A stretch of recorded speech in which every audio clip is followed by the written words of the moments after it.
பல நாட்களாய் ஏதோ ஒரு ஜெப குறிப்புக்காக நீங்கள் ஜெபித்து கொண்டு இருக்கீங்களா? இன்னும் ஏன் பதில் வரலை, இன்னும் என் ஜெபத்திற்கான பதில் வரலையே அப்படின்னு ஏங்கி கொண்டு இருக்கீங்களா?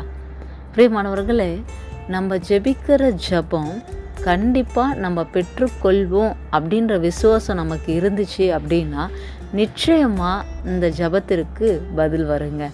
பிரியமானவர்களே, வேதத்தில் நம்ம பார்க்கும்போது மார்க் 11வது அதிகாரம் 24வது வசனம் இப்படியாய் சொல்கிறது, ஆதலால் நீங்கள் ஜெபம் பண்ணும்போது எவைகளை கேட்டுக்கொள்வீர்களோ அவைகளை பெற்றுக்கொள்வோம் என்று விசுவாசியுங்கள், அப்பொழுது அவைகள் உங்களுக்கு உண்டாகும் என்று சொல்கிறேன்.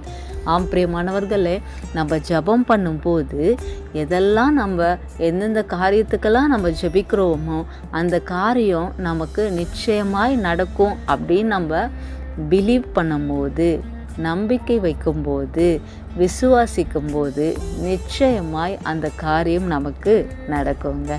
பிரியமானவர்களே, ஆண்டவராகிய இயேசு கிறிஸ்து இன்றைக்கு உங்களை பார்த்து தான் சொல்கிறார். அநேக முறை நான் ஜெபிக்கிறேன், எனக்கு பதில் வரலையேன்னு சொல்லி நம்ம புலம்பிக் கொண்டு இருக்கிறோம்ல. அநேக காரியங்களில் நம்ம ஏதோ ப்ரேயர் பண்ணியிருக்கேன், நடக்குதான்னு பார்ப்போம். அந்த நெகட்டிவிட்டி இல்லாமல் நான் ப்ரேயர் பண்ணியிருக்கேன், நிச்சயமாக நடக்கும் அப்படின்னு நீங்கள் விசுவாசித்து பாருங்களேன்.